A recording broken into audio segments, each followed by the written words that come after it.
mstari wa 8. Kupata Waibrania bonyeza *811 *817 hash *811 *817 hash. Ukiwa dereva, usalama wa abiria uliowabeba uko mikononi mwako. Usiendeshe gari kama umechoka ama umelewa, na hakikisha unazingatia kasi iliyoidhinishwa. Usalama barabarani unaanza na wewe. Ujumbe huu unaletwa kwako na Kenya National Highways Authority. Quality Highways, better connections.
Good evening to you. Great thanks for joining us and Happy New Year. This is Sunday Express. You're very much welcome to the broadcast. Of course, we have coverage of the New Year celebrations as Kenyans ushered in the year 2023. And of course, also the celebrations today and further afield, of course, as the world bids goodbye to football legend Pele. All this is lined up in tonight's broadcast. But of course, also later, we'll be talking to Betty Adera on the conversation of women in leadership. She's the founder of Betty Adera Foundation. And let's just gauge where Kenya is in terms of ensuring that women are not only in leadership, but also leaving a mark when it comes to leading. Welcome to the broadcast. Here are tonight's highlights.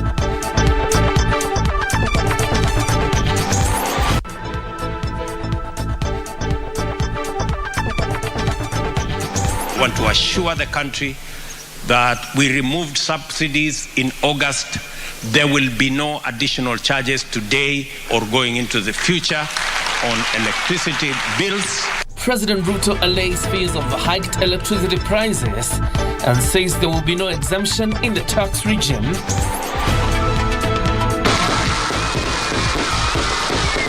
Behold a new year. Celebrations meet the arrival of 2023. And Madam most foul.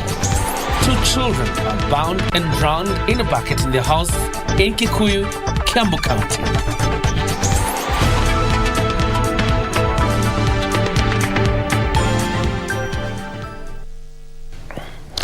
A warm welcome to the broadcast once more. My name is John Jacob Kioria, and of course, great thanks to a sign language interpreter tonight.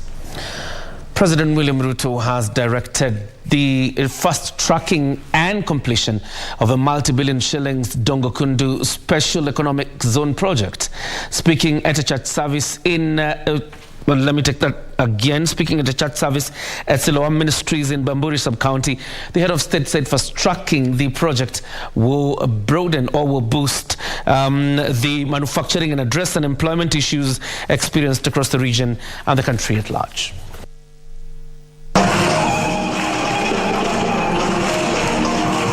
The Dongokundu Special Economic Zone project has had its timeline reduced by 2 years from 2027 to the year 2025. President William Ruto says this will press fast forward on Kenya's efforts to drastically reduce the rate of unemployment. Tuhakikishe ya kwamba vijana wengi hapa Mombasa na Pwani waweze kupata ajira katika sekta hiyo ya agro-processing, value addition, na ile manufacturing itaendelea katika special economic zone zetu. Mambo ya chai, mambo ya kahawa, avocado na zile mazao zingine zote ambazo kwa sasa tunauza unprocessed tuweze kuzifanyia processing hapa nyumbani ili tuweze kukomboa nafasi za ajira na kukomboa dhamana kubwa ama value ya products ambazo tuna zikuza kama taifa hapa Kenya. Speaking in Mombasa on Sunday, the president said the government is also working to reduce the cost of electricity. I want to assure the country that we removed subsidies in August. There will be no additional charges today or going into the future on electricity bills to the people of Kenya. We are conducting a whole review of tariffs of all our energy requirements. And in 3 months' time, we will have public consultation to ensure that we have tariffs that are sensitive to those at the with minimum earnings, to ensure that those at the bottom of the pyramid are not affected, and to ensure that we can support our manufacturers. The head of state further reiterated the government's commitment to the construction of more affordable houses in Mombasa County. Sasa tutajenga nyumba ambayo utalipa 5,000 mpaka 10,000, lakini baada ya miaka 15, miaka 20 hiyo nyumba itakuwa yako.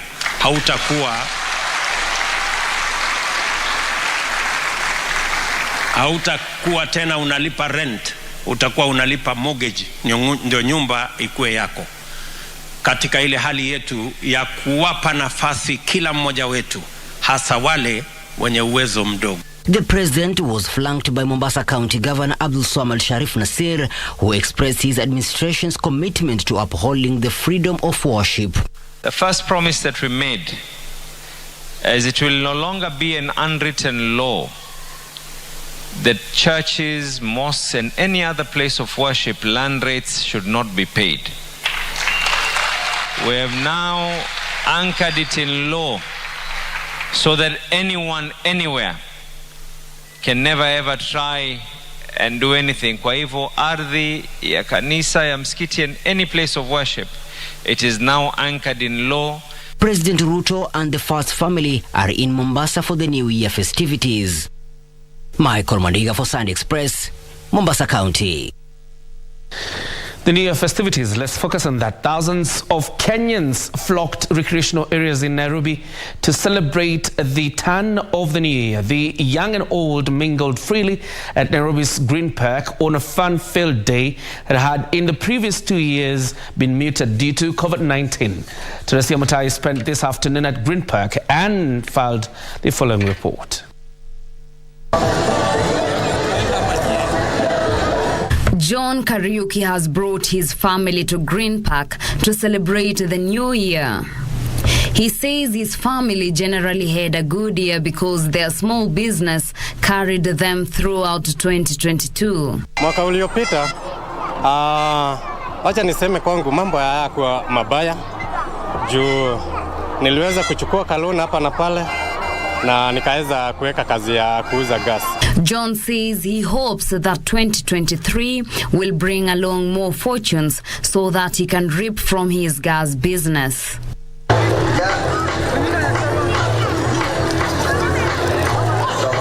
For Rachel Juma, however, 2022 was a tough year.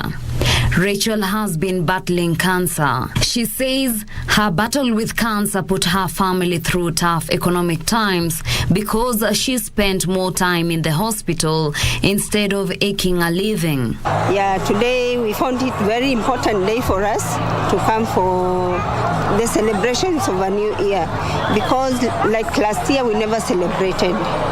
It was a very tough one because it was after COVID, then I felt sick. I had cancer, but now I'm good. I could not work that time, but now I can work.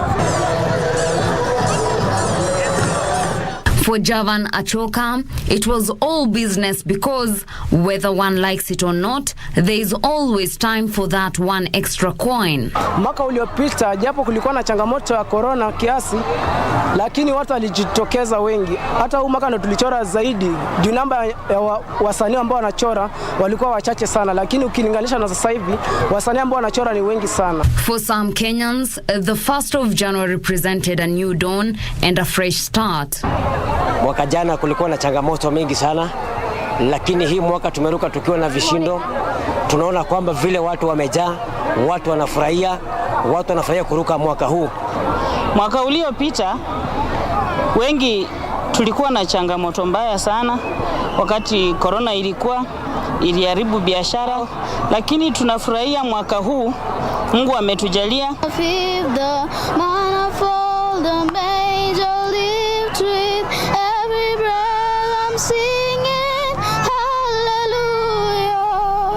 No one knows what 2023 has in store, but to many here, they choose to take it one day at a time. Many Kenyans have turned up indeed to usher in the new year in style, all with different stories. But what's similar of all is the hope they share for the new year. For Sunday Express, I am Teresa Mutai.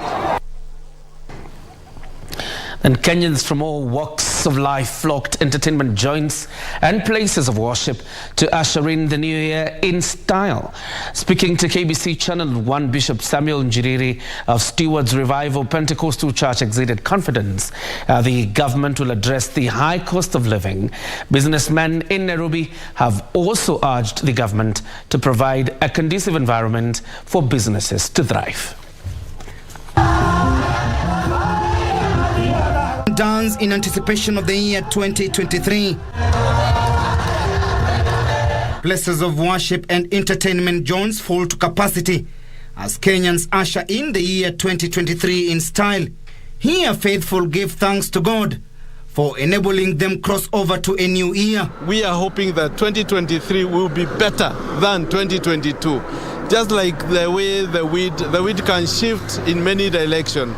And we do believe that the year 2023, things are going to shift in our direction. And we do believe we are prayerful people. We have been praying for this nation. And we trust that things will be better for us. Bishop Samuel Njiriri of Stewards Revival Pentecostal Church encouraging Kenyans to stay hopeful. Businesses has gone down. It is my prayer. Baby career has been scattered into pieces, but it is my prayer that the year 2023, there will be hope. Preachings in a handful of churches we visited centered on delivering the youth from the yokes of drug abuse. Hata kama kuna vijana ambao wameingia kwa madawa ya kulevya, msiwatupe, waleteni kanisani. Spiritual leaders appeared worried and disturbed due to the increased cases of youth committing suicide. Na watoto ni wetu, don't lose hope. Usife moyo. Usife moyo na familia yako kwa sababu Mungu yuko. Mwaka huu ni mwaka wa mabadiliko. This is the year of healing and glorification. God wants to heal Kenyans and then raise them to a level of glory. This even as they call on the government to address the high cost of living and unemployment. When you take over a government or leadership, when things are not are somehow in chaos, when the rate of inflation is high, you need time to adjust and to take direction. And I think President Ruto is now trying to adjust and to take a direction that will raise this nation. I know he's concerned, and we are praying for him. 2022 has been very rewarding in as much as we have faced very many economic tribulations and hard times. People don't have money, the young people don't have jobs. There have been challenges on the youth, especially unemployment. I'm just telling you, whatever job that they are going to get, even the hassles, they can just stick to it. Political leadership was also tasked to deliver on their mandate to Kenyans. We unite the country, na bei ya maisha iende chini.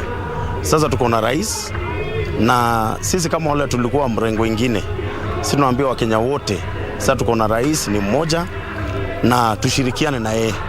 Na mimi naomba hata rais wetu William Samoei Ruto, maisha imekuwa ngumu sana kwa Kenya. So sasa ni wakati wa kujua vile tutasaidia.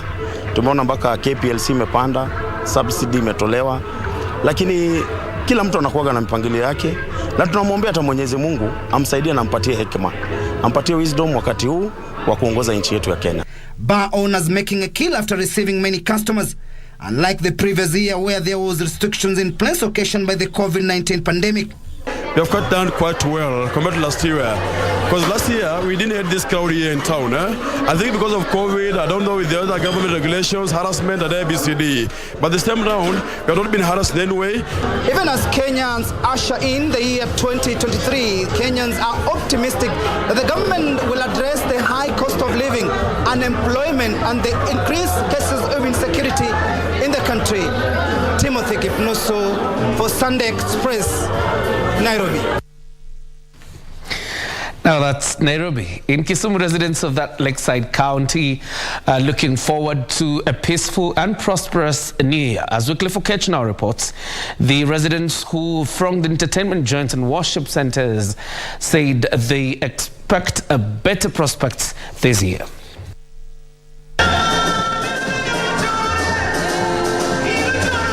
As tradition, the crossover to the New Year 2023 manifested in different forms, with some Kenyans in the lakeside city of Kisumu opting to usher in the New Year in church. Their prayer is to see a new year that will be full of blessings, a year that is peaceful and prosperous compared to the previous 2022. And wishes for 2023, blessings of God for New Year, to go to each and every person in this country. And I'm praying for peace to prevail in our land. We want peace. Without peace, we can't achieve what we are supposed to achieve. So I want all my clergy friends all over Kenya, men of God, to pray for peace in our country. On the other side, another section of Kenyans in the lakeside utilized the opportunity created by the Kisumu city management to usher in the New Year 2023 right within the city center, with immense exuberance and joy well written in their faces as they danced their way into 2023.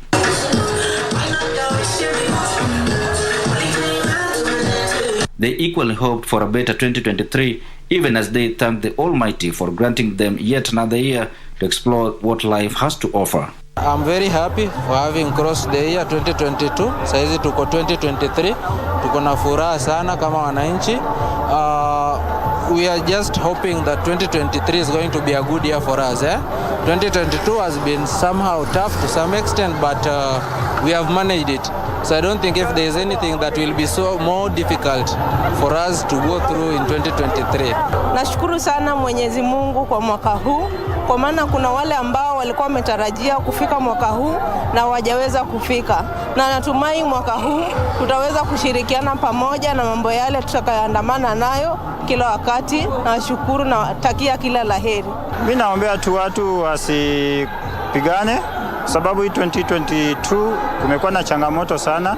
Watu wamekuwa wakipigana, kunyang'anya vitu na venye uchumi ni mbaya. Sasa naomba tu kila mtu afanye kazi yake, hustle kivyake, na Mungu atamzidishia zaidi.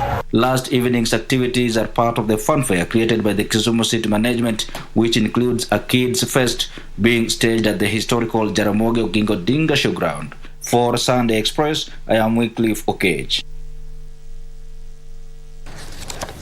A story by Wycliffe Okech takes us to our first break on Sunday Express. Of course, when we come back, we have more news lined up for you, including sports. And of course, later, a conversation with Betty Adera, the founder, Betty Adera Foundation.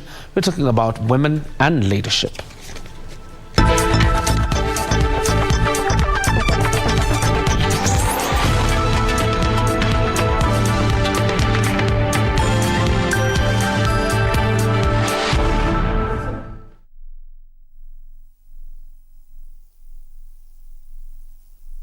Cheza loto, shinda pesa moto. Wachua mamili leo na Loto Moto. Cheza ukianzia na shilingi 50 na ushinde milioni 2 kila siku. Kucheza ni rahisi zaidi. Kwenye M-Pesa, chagua lipa na M-Pesa. Paybill number, weka 757070. Account number, andika neno Loto. Kisha, weka star. Alafu nambari yako ya simu. Kwenye amount, weka kiwango chochote cha pesa. Kuanzia shilingi 50 hadi shilingi 2000. Lipa na usubiri draw. Makinika papa hapa ili utimize ndoto zako na Loto Moto. Cheza kwa kuwajibika. Mchezo huu ni wazi kwa watu walio na umri wa miaka 18 na zaidi. Ujumbe huu umeidhinishwa na BCLB. Cheza Loto Moto. Shinda pesa moto moto. Usalama barabarani ni jukumu letu sote. Usiwaletee wanaokupenda majonzi bila sababu. Uwe dereva au uwe unatembea barabarani kwa miguu, fuata sheria zote za barabarani ili kujiepusha na ajali. Usalama barabarani unaanza na wewe. Ujumbe huu unaletwa kwako na Kenya National Highways Authority. Quality Highways, better connections.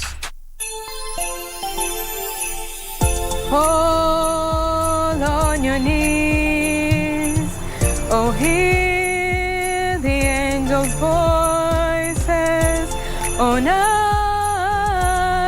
divine, oh night when Christ was born, oh night divine, oh night divine.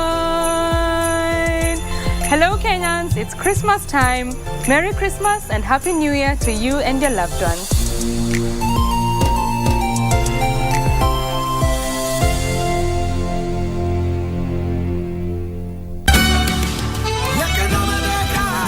After taking out the tumor, there are no ramifications, and the end result turned out quite excellent, which means that we have found no traces of cancerous cells.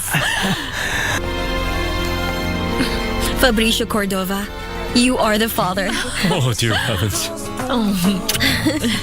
He's the dad. So now? I've already realized several months ago that I've fallen in love with you. But, is that true?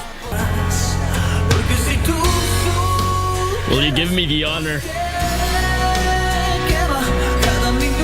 of being my wife?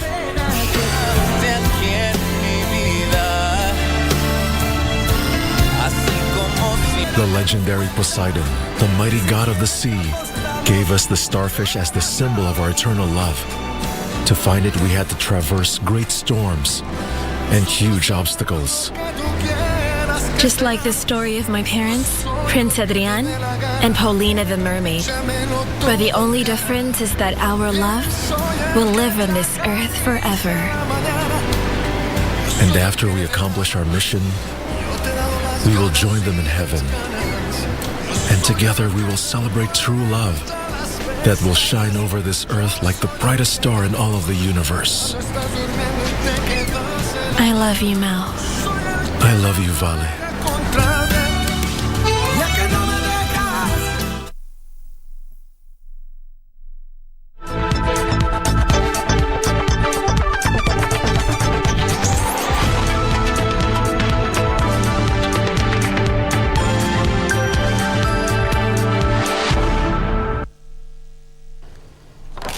Welcome back. You're watching the Sunday Express. Pope Francis has called for peace in the world as he marked the Roman Catholic Church's traditional World Day of Peace celebrated on January 1st. In his homily, the Pope made an appeal for an end to the conflict in Ukraine, saying it was an intolerable contrast with the theme of the day.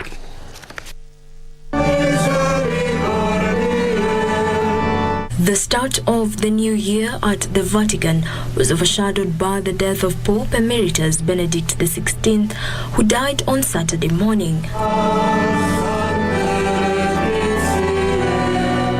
However, recalling today's World Day of Peace, the Pope underscored the importance of the need to regain awareness of the responsibility entrusted to us to construct the future. The Pope further adding the need of a spirit of responsibility and compassion and solidarity to confront the crises in our lives and societies, especially in the face of the tragedy of war.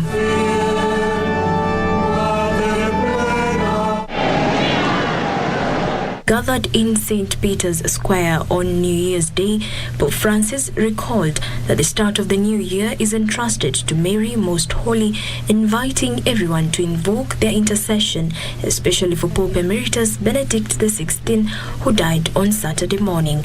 Jacqueline Masharia for Sunday Express.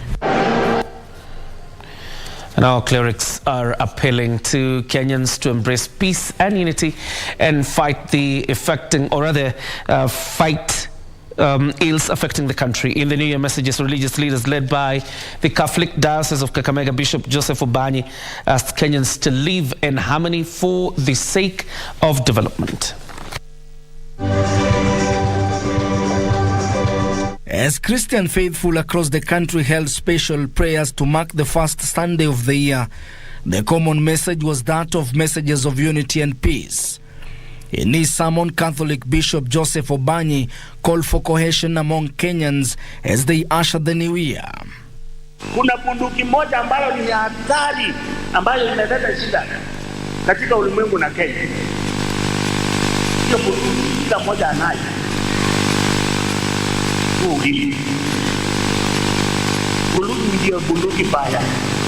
While calling for government intervention on the state of economy, he called for prudent utilization of resources. Bishop Obanyi urging politicians to preach peace and shun divisive politics, sentiments shared by his counterpart Johnson Makoha of the Dominion Worship Center. Fikiria kwanza kama hayo maneno huo ulimi unaenda kuwasaidia wale wa Kenya ambao umeteuliwa kuwahudumia. So we would like to see sober talks. We will pray that the Lord will make our leaders at least to cease from uttering those careless utterances. In Laikipia County, residents who turned up in numbers for the interdenominational crusade were urged to embrace unity in order to provide a good environment for social and economic development. Jamii zote ambao zimekaa hapa Laikipia, na waulizeni kitu kimoja. Tuungane, tuwe kitu kimo, kwa sababu ya kitu inaitwa ama.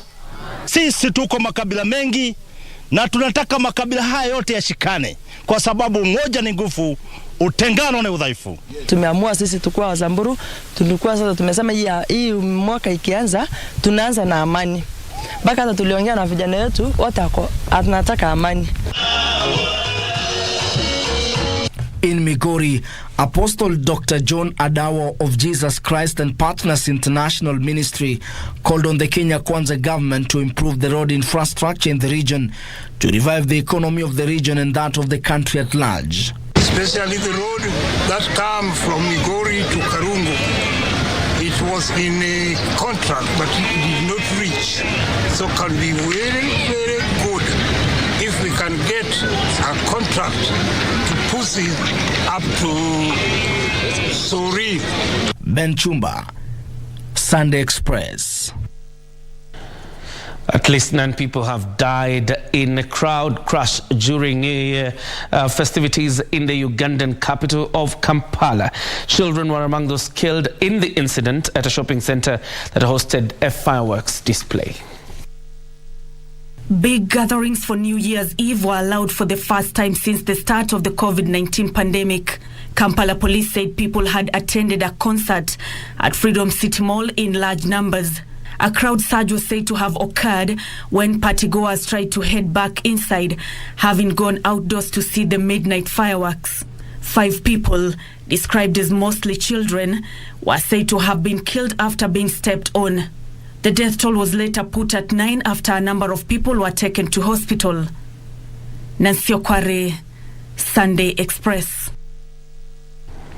To another sad story, police in Kikuyu, Kiambu County, holding a middle-aged woman for suspected murder. Kikuyu Sub-County Police Commander Catherine Ringera says the suspect is alleged to have bound the 2 children before drowning them in a bucket. A shocking turn of events occurred in Kioria, Kikuyu constituency in Kiambu County after 2 children were found dead on New Year's Eve. Police officers from Kikuyu police station arrested a middle-aged woman in connection to the incident. Kikuyu Sub-County Police Commander Catherine Ringera said the suspect, who is the mother to the 7 and 3 years old children, allegedly bound them by the hands before drowning them in a bucket of water. Kwa saa hizi ningependa kusema tumeenda na mama ya tusaidia kwa uchunguzi. Hiyo watoto wameuawa na kijana alikuwa amefungwa mikono, halafu kichwa yake ikaingizwa kwa bucket iko na maji. Na hata msichana naye aliingizwa kwa kichwa kwa bucket ya maji. Baba mwenye watoto akiwa peke yake, nikamuuliza ni nini mbaya, akaniambia hapana, ingia uone watoto wangu wameuliwa. Wakati niliingia nikaona kweli ni watoto wawili wameuliwa. Ringera urged residents to volunteer more information to the police to aid in the ongoing investigations. The bodies of the 2 children have been taken to the Thogoto Hospital mortuary awaiting postmortem. Quite a really sad story there. The IEBC chairperson Wafula Chebukati and Commissioners Professor Abdi Guliye and Boyamolu are expected to proceed on compulsory leave. Of course, that will be this month, leaving the Electoral Commission with only 1 suspended commissioner. With the exit of its vice chair, Juliana Cherera, and fellow commissioners Julius Nyangaya and Francis Wanderi, a section of religious leaders are calling for sobriety with the envisaged process of filling the vacant positions. Wafula Chebukati's term as chair of the IEBC expires this month, and so are the terms of Commissioners Professor Abdi Guliye and Boyamolu.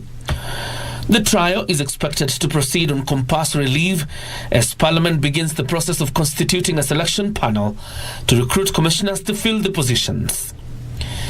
But the problems at IEBC are more compounded as there are 3 positions to fill. Following the suspension of Vice Chair Juliana Cherera and fellow commissioners Justice Nyangaya, Irene Masit and Francis Wanderi, President William Ruto formed a tribunal led by Appellate Judge Agri Muchelule. Cherera, Nyangaya and Wanderi opted to resign than face the tribunal. While Irene Masit stuck to her guns that she would not resign, her fate remains unknown, consequently leaving the commission without a serving commissioner. While President Ruto already declared a vacancy for the position of chair and commissioners Bolu and Guliye, the selection panel to pick commissioners is yet to be constituted. This even as Garissa Township and Kandara constituencies and Elgeyo Marakwet County gear up for by-elections this week. A section of religious leaders in the meantime is calling for sobriety in picking commissioners, claiming the Cherera 4 risked sinking the country into chaos. Na tungeliomba aswa wakati huu sasa itabidi commission mpya itengenezwe, kwa sababu itakuwa ni mpya, kwa sababu kutakuwa na makomishona wengine karibu wote. Ningeliomba ya kwamba wale ambao ni Wakenya wanataka kutumikia hii nchi, watumikie nchi na ukweli, watumikie hii nchi bila kuogopa. Tungependa kuona IEBC mpya ambayo iko na sura nzuri, sura ya Wakenya, na isiigizwe siasa ndani yake, kwa sababu IEBC is an independent commission. Tungependa kuona IEBC ambayo haigiriwi na serikali. Tungependa kuona IEBC ambayo inapewa pesa za kutosha na serikali ndio iweze kuwa independent, ndio iweze kufanya kazi yake bila kuingiliwa na wanasiasa. Looking forward to an independent commission that will not be influenced by politics or politicians. We look forward to a team that has Kenya at heart, that love this nation, that will fairly conduct all our electoral businesses so that we have justice in our nation, and also that peace will prevail by the way they will conduct our elections.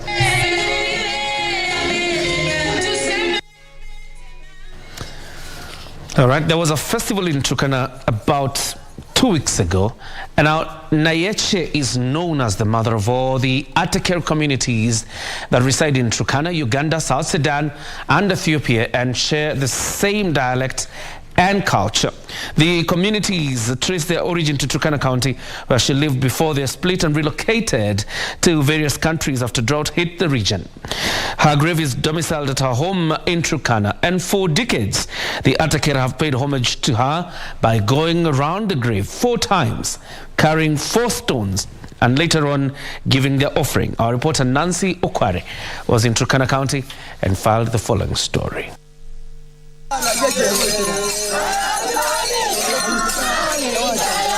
The Ateker communities are comprised of the Turkana of Kenya, Gijie of Uganda, Toposa of South Sudan, Nyangatom of Ethiopia, among others.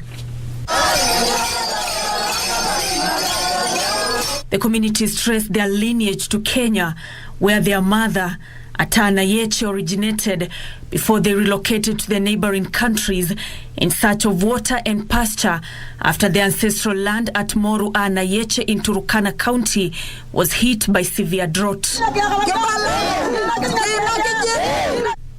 After her death, Atana Yeche was buried at her ancestral land in Turkana County over 300 years ago. Huyu mama hapa ndio alikuwa anaishi, hata wanyama wake walikuwa wanaishi, wanaweka upande ule mwingine, na kulingana na itamaduni ya Waturkana, mama ambaye amefanyiwa ndoa huwa anasikwa kwa nyumba ambaye alikuwa anaishi. Her grave is a unique one, as to show honor, one has to go around it 4 times, holding 4 white stones.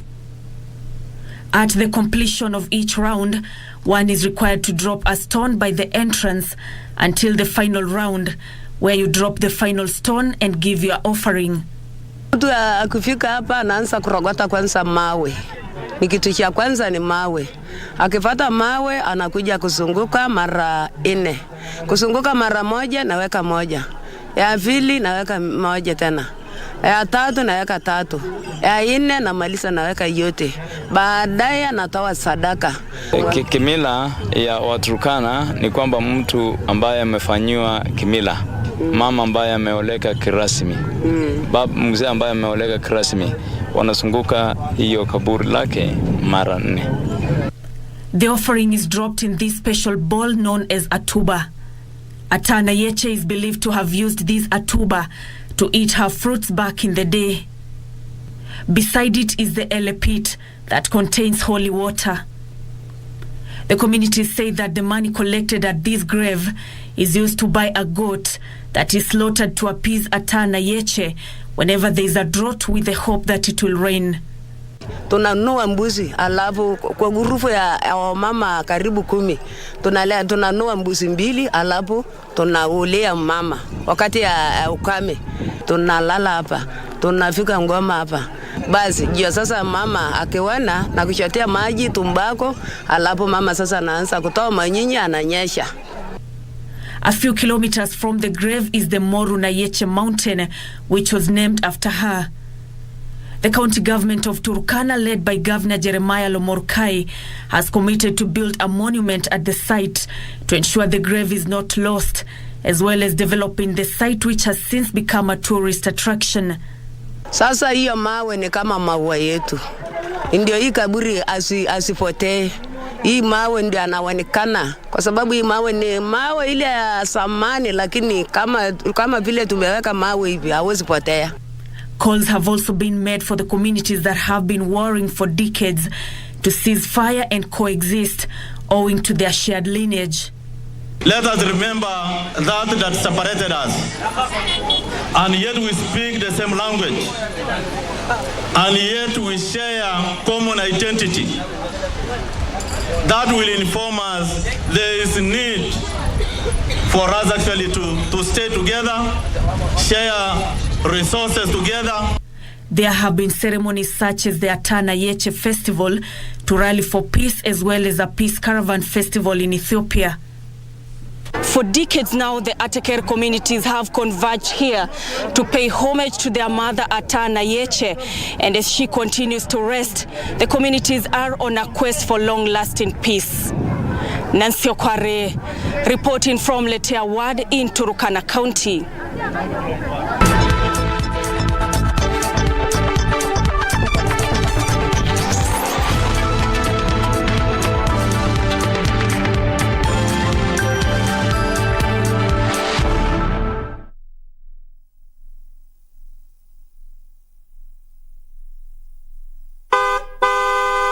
Usalama barabarani ni jukumu letu sote. Usiwaletee wanaokupenda majonzi bila sababu. Uwe dereva au uwe unatembea barabarani kwa miguu, fuata sheria zote za barabarani ili kujiepusha na ajali. Usalama barabarani unaanza na wewe. Ujumbe huu unaletwa kwako na Kenya National Highways Authority. Quality Highways, better connections.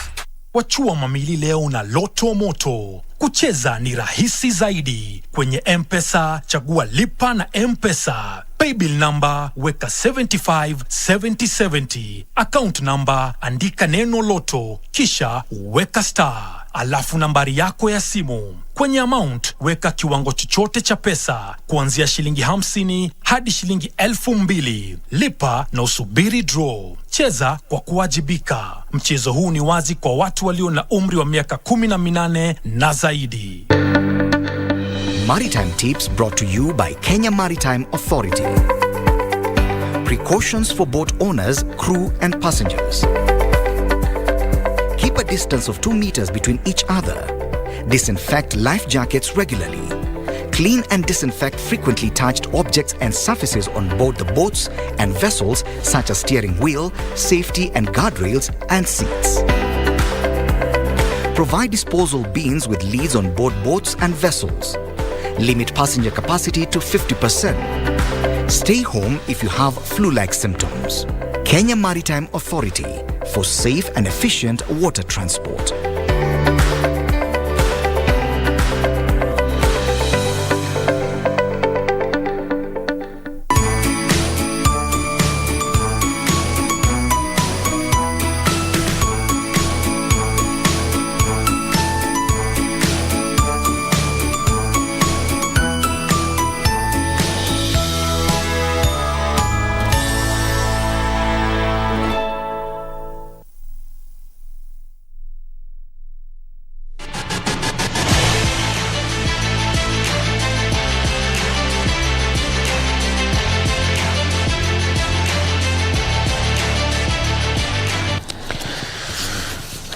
Welcome back.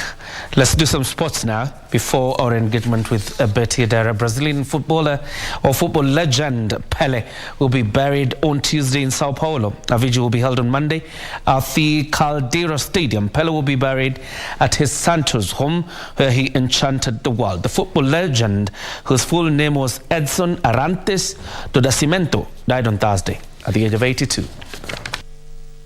His former football club Santos said the coffin carrying the 3-time World Cup champion will leave Albert Einstein Hospital in Sao Paulo early tomorrow morning and will be taken to Estadio Urbano Caldeira in Vila Belmiro, where fans will be able to pay their respects. The ceremony will continue until 10 a.m. on Tuesday, when the parade will take place through the streets of Santos. Pele's casket will pass in front of the home of his 100-year-old mother, Celeste. Recent reports in Brazilian media say Pele's mother cannot leave her bed and is not lucid. The main burial will take place at the Memorial Necropole Ecumenica, a vertical ceremony in Santos. Only family will attend. Pele led Brazil to World Cup victory in 1958, 1962, and 1970, and remains one of the team's all-time leading scorers with 77 goals. Neymar tied Pele's record during this year's World Cup in Qatar. His amazing haul of 1,279 goals in 1,363 games, which included friendlies, is recognized as a Guinness World Record. Kenya Premier League side Kariobangi Sharks defeated DXFC 2-1 in a hotly contested friendly match played at the Kawathe Stadium in Kangundo, Machakos County. DXFC, which is based in Kangundo, had invited Sharks at their home ground to flex their muscles with the Kenya Premier League side. Sharks head coach William Muluya said that the DXFC has talented players and could do much given a chance. His DXFC counterpart Matthew Nzioke said the exposure and experience was good for the young boys. Kariobangi Sharks is preparing to face Kakamega Homeboys on the 4th of this month at the Bukhungu Stadium in an FKF Premier League match. Sharks lie 8th on the league standings with 6 points, 9 behind leaders Tusker FC.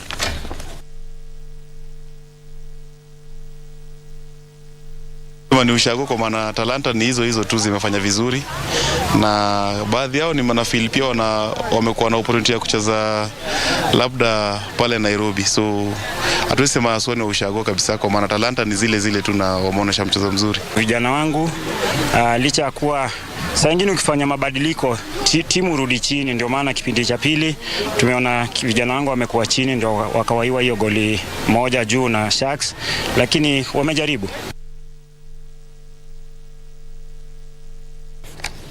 Finally, in sports world, 3,000 meter steeplechase record holder Beatrice Chepkoech finished third in the 2022 edition of the San Silvestre Vallecano Road Race in Madrid, Spain. Chepkoech clocked 31 minutes and 6 seconds in the 10-kilometer race held on the eve of the New Year.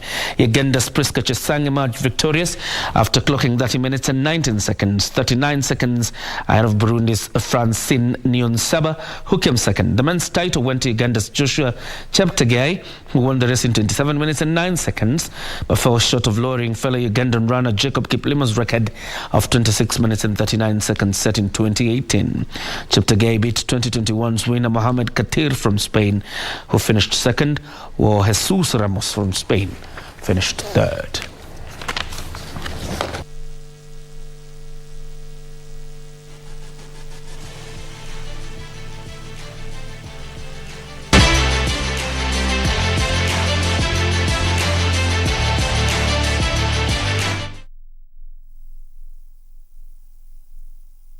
Welcome to 888bet Casino, a world of winning opportunities 24 hours a day. Choose from thousands of games across live casino, table and slots, including favorite titles Burning Classics, Wolf Gold, and the amazing Aviator. But hurry, 1 million is to be given away before 31st December. Join the thousands of winners playing 888bet Casino daily.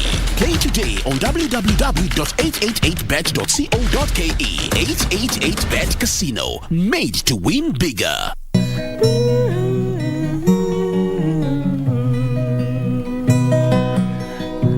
The earth has grown old with its burden of care. But at Christmas, it's always a young world. The heart of the jewels burns lustrous and fair, and its soul, full of music, breaks the air. When the song of angels is sung silently in the night. That's right. Silent night, holy night, all is calm, all is bright, round young virgin mother and child, holy infant so tender and mild, sleep in heavenly peace, sleep in heavenly peace. Silent night, holy night, darkness flies, all is light, shepherds hear the angels sing, hallelujah, hail the King, Christ the Savior is born, Christ the Savior is born. Once again. Christ the Savior is born. Enjoy the fun things in life. For one day, you look back and realize that they were the big things. Merry Christmas. And a Happy New Year.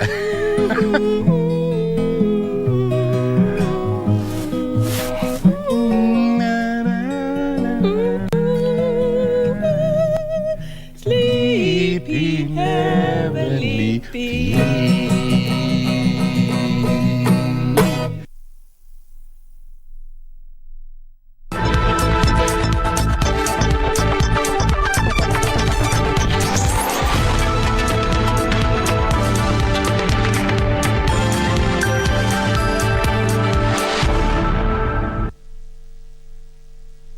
welcome back. And of course, tomorrow is a holiday, courtesy of the fact that the New Year celebrations fell on a Sunday. But after that, it's back to work.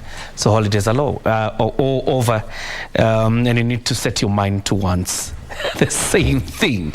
Joined in studio now by Betty Adera, the founder of Betty Adera Foundation. We're talking about women in leadership. Thank you very much for joining us tonight. Welcome to KBC. My pleasure. Absolutely.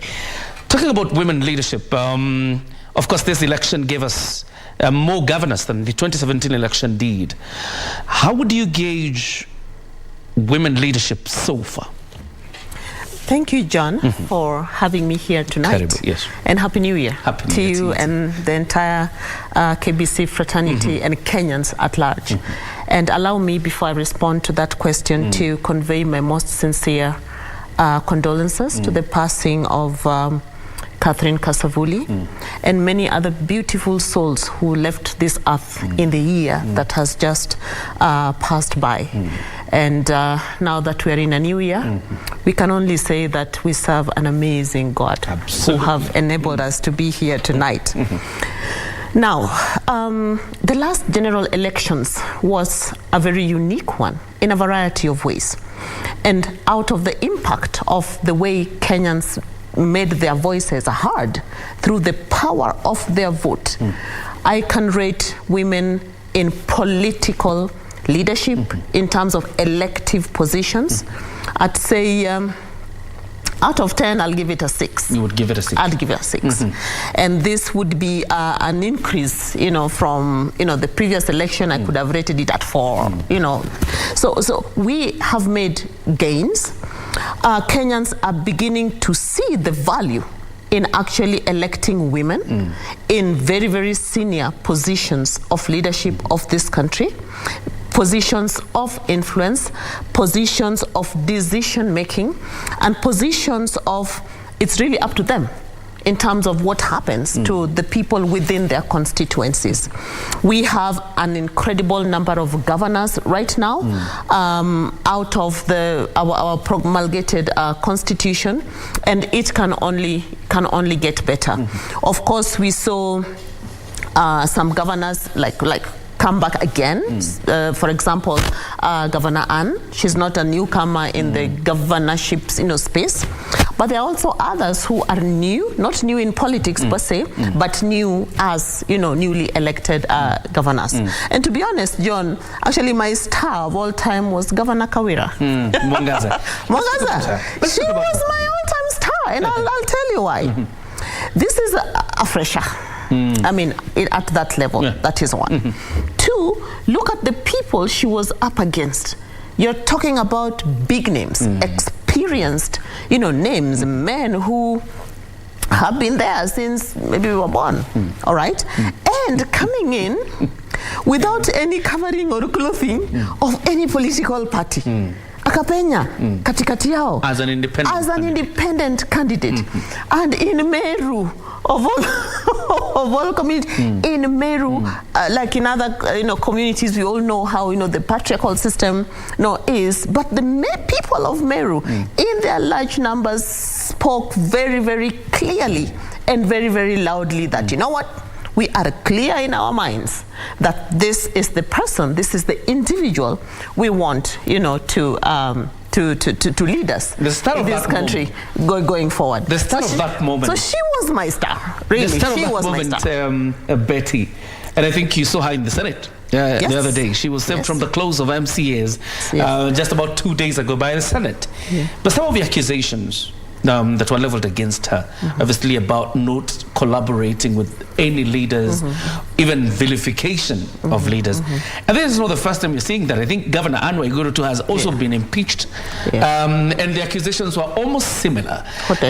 Is it mob lynching? Is it an attitude problem, or women leaders just have that?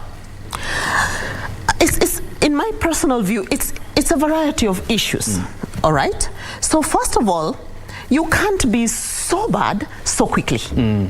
You can't have done all this, so many wrong things in just about 100 days in office. You haven't even barely, sat nicely on that chair and boom, you're already in in the Senate. And this is politics. We also cannot rule out any under dealings within the political space. So that is one. Secondly, no matter how you come in, even if you're elected in a party, politics in terms of campaigning is one thing. But once you have taken oath, you have sat on that chair, you have won the confidence of the majority of your constituents, and this goes all the way up, then your role is now to serve everybody, no matter how they voted. Your role is to bring together, figure it out how to bring together. Call people in groups, call people as individuals, listen to their issues. Public participation, there's a reason why it's embedded in our constitution. And of course, develop the wisdom and the weight and the emotional intelligence, if you allow me to use that word, to govern. All right? Of course, albeit the fact that you also know that there are all these forces around you that could just be switched off and turn against you. So for me, the case of the Meru governor, in my personal view, there could have been a lot of forces behind the scenes that were pushing it. That is one. But secondly, also, we also have to agree that winning an election is just one thing. Governing is a completely different skill that everybody, including men, need so that they can succeed in the role that they have been elected in. Once you take oath, it's all about governance. It's all about fulfilling the promise. Remember when you went around in the campaigns, you were saying, I will do. So that's the time. You have 5 years to do it. And the minute you take the oath like this, you hold the Bible, the clock starts ticking. So I personally felt that probably the MCS in their right, also as elected leaders of that country, perhaps moved too quickly, and perhaps the governor could have felt pushed, to the corner. Also, she's new, she doesn't have any covering, of any political party. She's an independent and doesn't know what to do. And also, we are also not clear in our laws. Role of first lady is very clear, whether it's at the presidential level but role of first husband, first gentleman. We need to talk about these things so that when women actually penya and win, then they need to be enabled to govern, so that then at the end of the day, at the end of the term, they can be put to task just as much as we put the men to task. In terms of, you sat on that chair, you had everything you needed to have, to govern. So to what extent then have you actually achieved the promises that you committed to your own people? Absolutely. Talking about this election, before we even got to the Kawera Mwangaza issues, the number of women elected, of course, as governors, the number of women leaders elected as members of parliament was a record number. Of course, not as huge as you would expect, obviously, as the women pushing for women leadership. Which takes me back to the conversation about around 2/3 gender rule. And when you look at the uptake of women leaders by the electorate, is it possible then, without risking dissolution of parliament or revisiting the constitution, that progressively we can implement the 2/3 gender rule based on what we saw in this last election and the election in 2017? The 2/3 gender rule in the constitution is a very noble idea. Remember, it is 2/3 gender rule. It is not 2/3 women rule. It is not 2/3 men rule. It is 2/3 gender rule. And believe me, John, a time may come in this Kenya, not too far away from today, when we will see the flip on the other side. It's possible, looking at the record of just the last general election. So for me, I want to believe that that conversation, from the word go, went off track.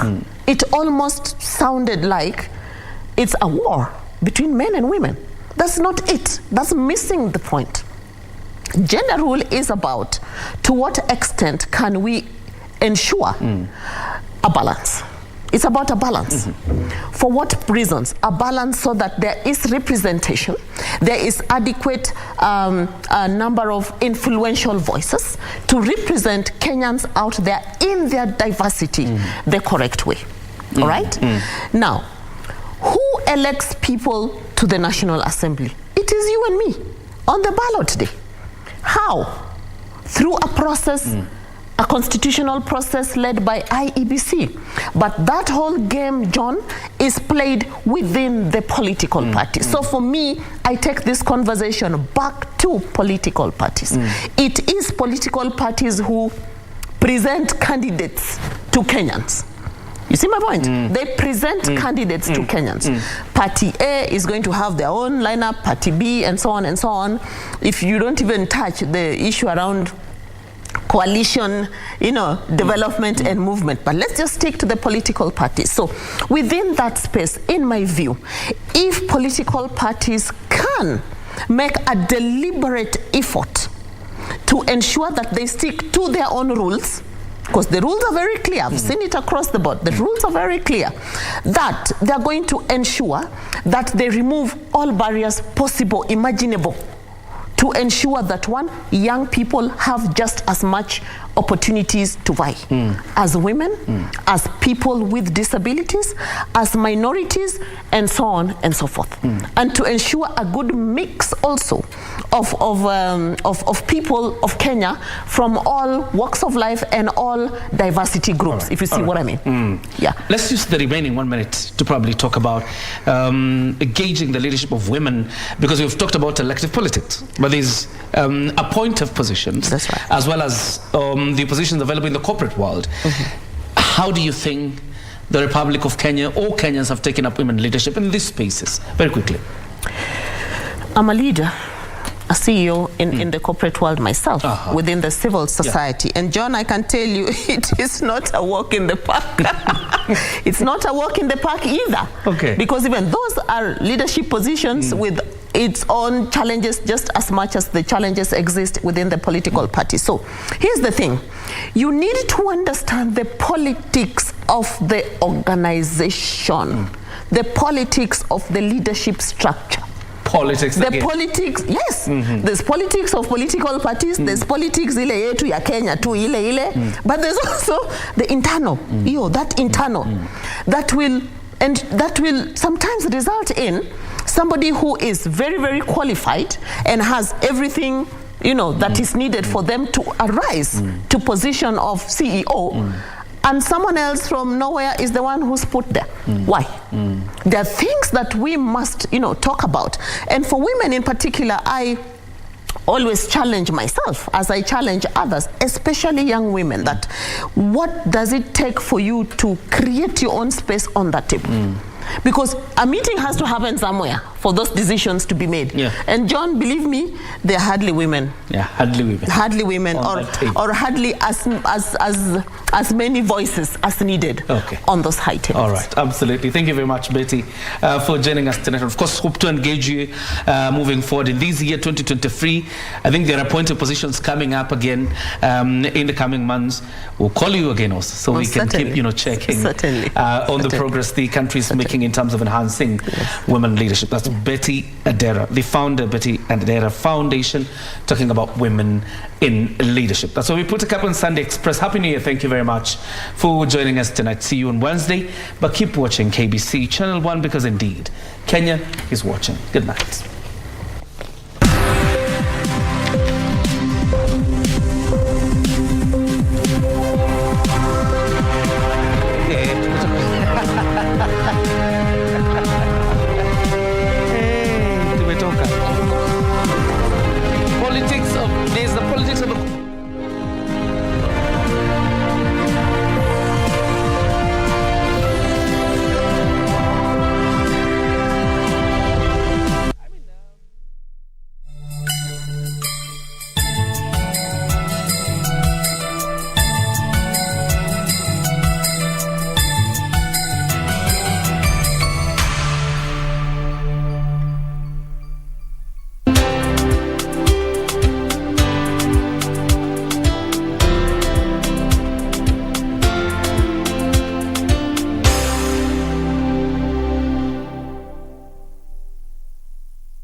Kupata kumpenda mtu kama sikiza tune kwenye simu yako, bonyeza *812 *501#. Mapenzi si kumpenda mtu kwa kuwa amekamilika, kwani nawe pia una mapungufu yako.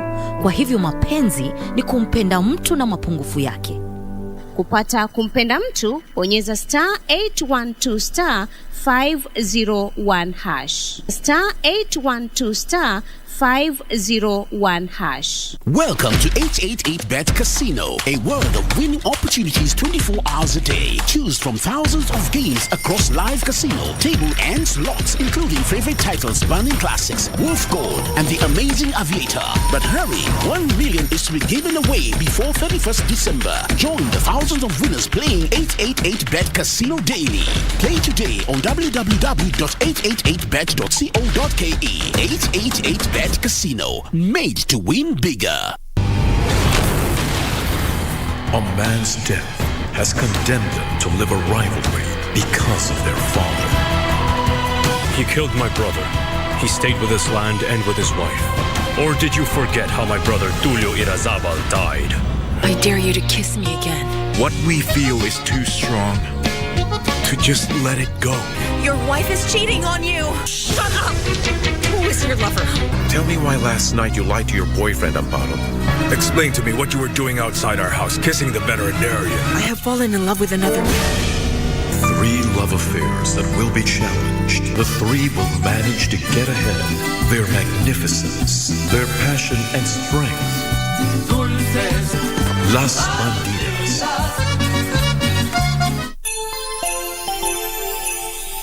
Jina langu ni Nancy Okware na nikukukumbusha tu ya kwamba tunapoingia kwenye msimu huu wa Krismasi na vile vile mwaka mpya, nikukukumbusha tu ya kwamba sherehe si wewe pekee. Wakumbuke wengine ambao hawajiwezi katika jamii. Usitende lile ambalo utajuta baadaye. Kumbuka ya kwamba baada ya sherehe kuna maisha. Na kutakia Krismasi njema na mwaka mpya wenye fanaka.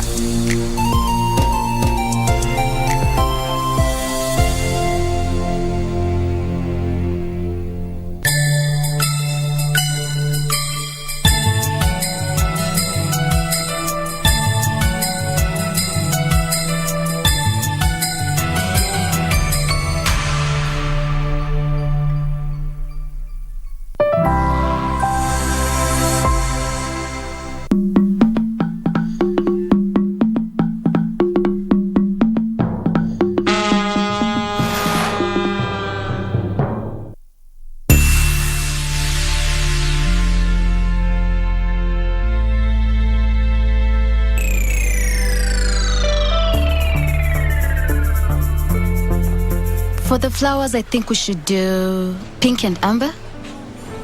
No, I think gold and burgundy will look really good. So, sorry, you said but what? Burgundy. Duh. I guess that can work. So, about the venue, I thought that we should just stick to Nairobi since everyone is from here. Come on, babe. Who does Nairobi anymore? I think I have a brilliant idea. What if we had waiters walking around? Waiters? Mm-hmm. Honey, I thought you wanted a big buffet with Forget about the buffet. Picture this. We have waiters walking around, serving in every table. And then every 2 tables, there's a chef. You know, like flambe, the fire and stuff. I guess that can perhaps be arranged. Awesome. I was, however, hoping that we could keep this a little bit more, Oh, sweetie. There you go again, be modest. And I love you for that. But this is big. This is huge. Plus, don't forget we're moving to RUNDA. Yeah, about that. Tell your father that I'm really grateful. It is such a big out. I know, right? So, when did you decide on it? I mean, I thought we said Kileleshwa since it's very close to where I work. You know my family would not let me live in Eastlands. Kileleshwa is not Eastlands. Eastlands is, let's say, a place like Buru. Whatever. All I'm saying is, my family wants me to live in a decent place, you know? Like where I grew up.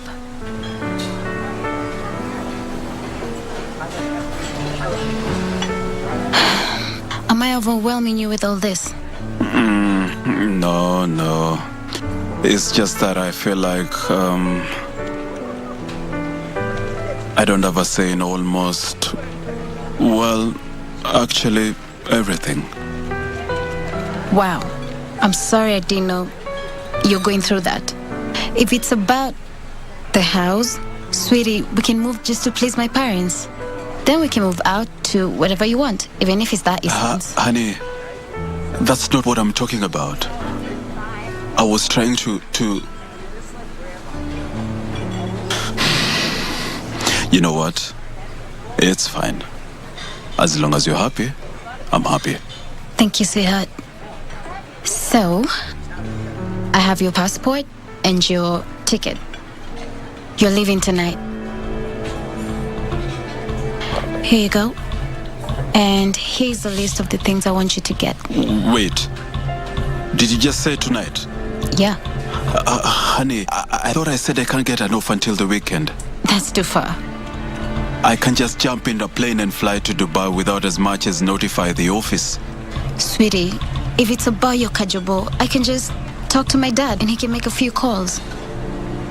Besides, you know how much this means to me and to my family. Please. I will go.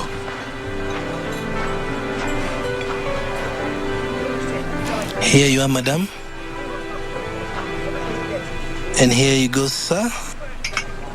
Enjoy. Well, thank you so much. What's this? I'm sorry? What's this? Ini nini? It's red wine.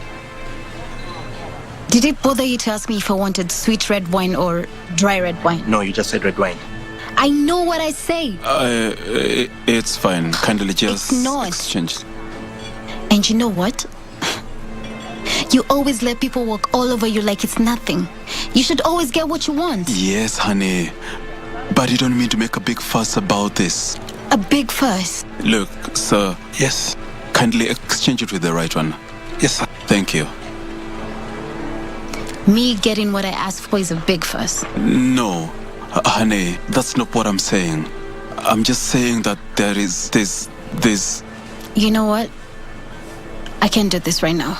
Clearly too stressed, and this is not what I need right now. Just make sure everything is here on time.